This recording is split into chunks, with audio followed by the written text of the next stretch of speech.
And now we are going to university, to the Hindi section, to learn Hindi in order to be able to see your film.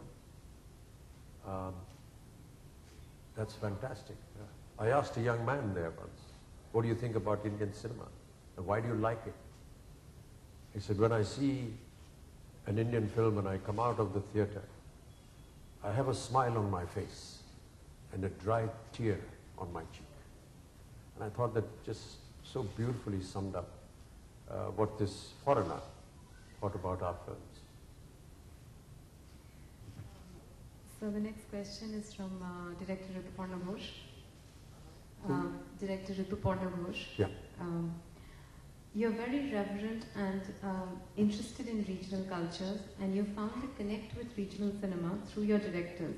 For instance, you found a connect to Bengali cinema through directors Sujoy, Shujit and me.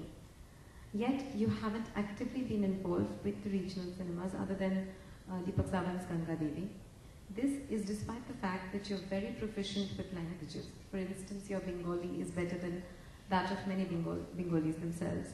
A greater involvement from you in regional cinemas would give them a greater representation. Would you consider this? Firstly, I think Rituparna Ghosh is wrong. Every time I used to open my mouth to speak Bengali on his set, they used to all go into the corner and sort of snigger. Look at this guy, he doesn't even know how to speak a language, despite the fact that he has a Bengali wife. But I would try. I would sincerely try. It's just that after a certain age, you feel as though you're going back into school again, and you don't want to do that. So, but yes, I would happily, make an effort to learn a language. I want to learn many languages in the country. I'm fortunate that my upbringing and my birth and my life has been pretty varied. My father was from Uttar Pradesh. My mother was a Sikh from, now in Pakistan, from Lalpur. I married a Bengali. My brother married a Sindhi. My son has married a Tulu. My daughter is married to North India. We have almost all parts of the country within one family, so we really should be quite proficient at all these languages. But we have a spattering of a few sentences here and there, but never really tried it for cinema.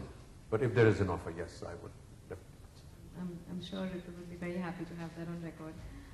So the next question is from artist Jitish Kala.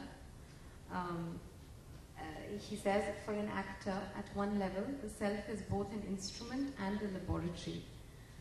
Yet, at another level, your laboratory involves an unfathomable number of individuals that follow your work. How does one match the changing self with an ever-changing audience? I would imagine that would be dependent upon the person that constructs the story which we have to enact. They are the geniuses.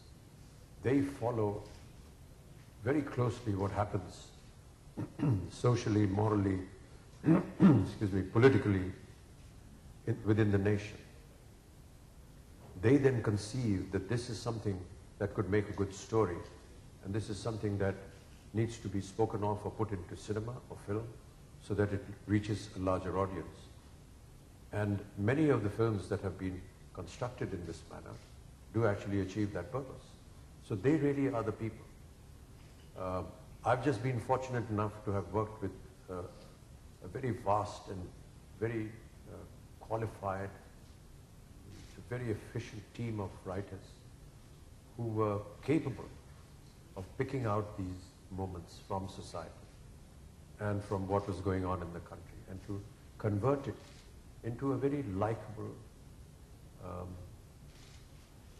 escapist cinema which would appeal to the common man. And